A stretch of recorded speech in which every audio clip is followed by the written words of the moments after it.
بسم الله الرحمن الرحيم. السلام عليكم ورحمة الله وبركاته. اللهم صل وسلم وزد وبارك على سيدنا محمد عليه أفضل الصلاة والسلام. أهلا بكم في الجزء العملي من صيغة السيكوال انجكشن. إن شاء الله في الجزء ده هيكون ده أول لاب هنطبق عليه عملي، وده الجزء الممتع بالنسبة لي بخلاف الجزء النظري ده بالنسبة لي جزء ممل. شفت في الجزء اللي فات أساسيات السيكوال وكمان السيكوال انجكشن أتاك. قبل ما نبدأ في كام حاجة لازم أعرفها لك قبل ما نبدأ الأتاك بتاع النهاردة، ويلا بينا على موقع W3 Schools علشان نعرف. زي ما قلنا موقع W3 Schools ده موقع لتعليم لغات البرمجة. نخش عليه. احنا يهمنا السيكوال. تمام تمام.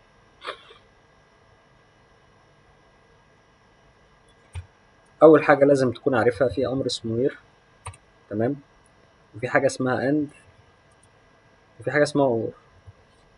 تمام. وير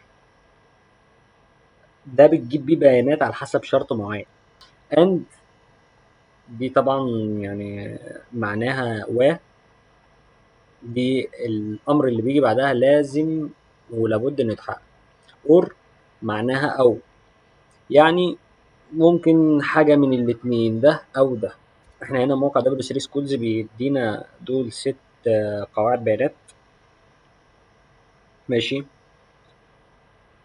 خلينا نختار الكاتيجوري. هاجي نقول له select all from.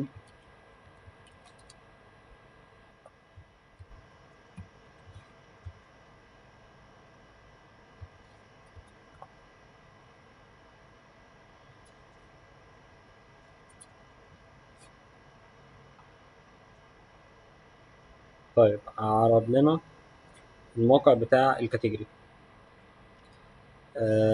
طبعا كل ده الداتابيز دي المعلومات، وده بيكون شكل التيبلز.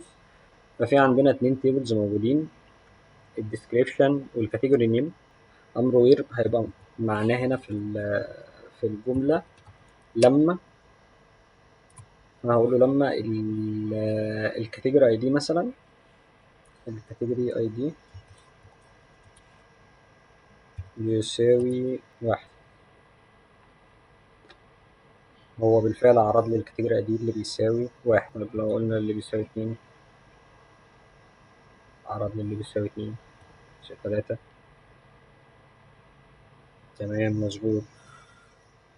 طيب خلينا نشرح على برودكت. اعتقد ده هيكون اسهل. طيب ده التيبل اللي اسمه برودكت. طيب هنا هاجي اقول له وير لما دي معناها طبعا في النص. عايز اقول له لما البرودكت اي دي بيس.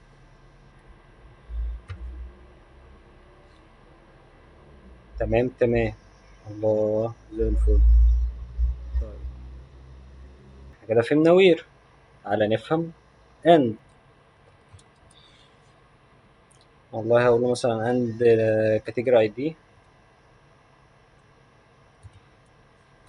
ايكوال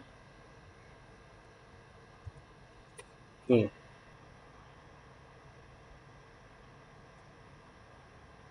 تمام تمام تمام تمام.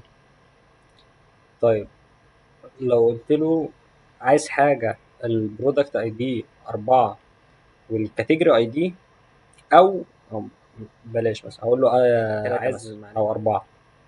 هل في حاجة زي كده؟ مفيش. طبيعي قاعدة البيانات هيرجع لي ان مفيش. طب لو شلت اند حطيت اور، الله، الشرط اتحقق. ليه؟ لان اور بتقول ان انت ممكن واحد من الشرطين يتحقق. فهنا في البرودكت اي دي فعلا بيساوي 4، الكاتيجوري اي دي برضه بيساوي 4. جاب لي كل الكاتيجوري اي دي بتاعهم اللي بيساوي 4. وبرضه لو تلاحظ هنا طبعا عارض ده علشان ده البرودكت اي دي 4. برضه علشان ما ننساش لازم اعرفك الكومنت، وتقدر طبعا بالكومنت ده ان انت بتلغي كود معين. احنا قلنا لو جينا هنا قلنا اند، هيطلع لي ايه؟ ان مفيش ريزلتس، مفيش نتائج. طيب ده الكومنت، الشرطتين دول. في اسهل من كده؟ مفيش اسهل من كده. الكومنت ده بيعمل ايه؟ بيخلي ان الداتابيز بتقرا سطر الكود ده على انه كومنت، فهي ما بتقراهوش اصلا، يعني ما بعديش عليها. فاحنا حولنا الشرط ده لكومنت. طيب تعال نرن كده، بالفعل رن معانا. طيب معنى كده ان لو كان ده مكان الانبوت بتاعنا وعايز تلغي السطر ده، شفت السهولة؟ ما فهمتش؟ رجع الفيديو انت تفهم تاني. يلا بينا برنس على اول لاب.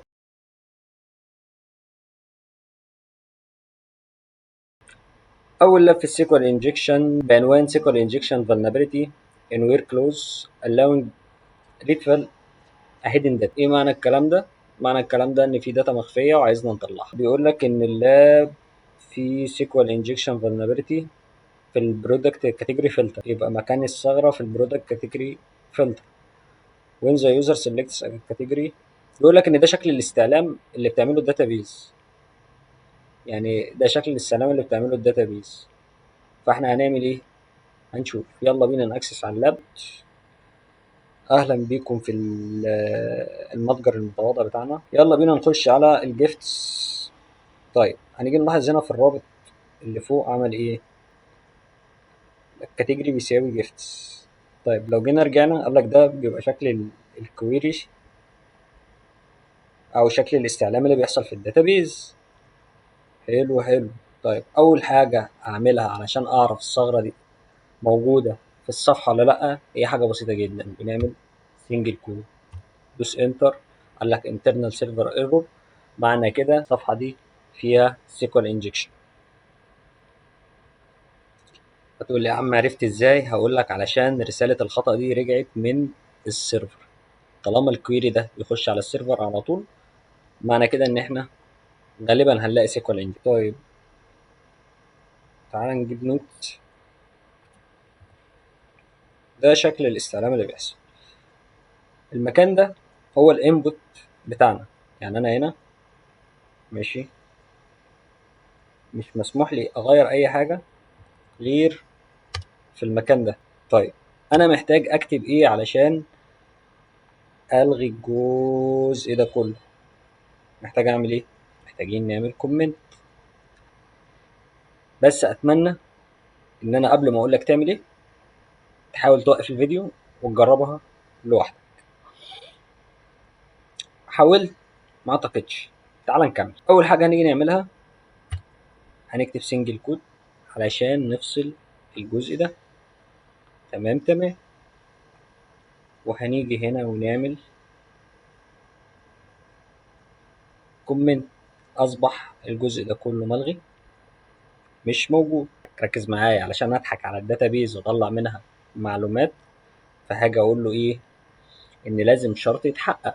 ايه للشرط اللي يتحقق؟ اقول له والله اور 1 ايكوال 1، وده شرط فعلا متحقق. الواحد بيساوي الواحد، يعني ده شرط ترو.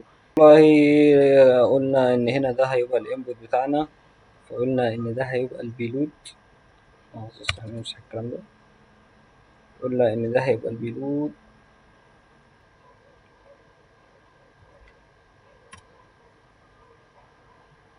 وبكده نكون خلصنا اول لاب عملي على ثغرة السيكوال انجكشن. استنونا في اللاب التاني ويلا بينا.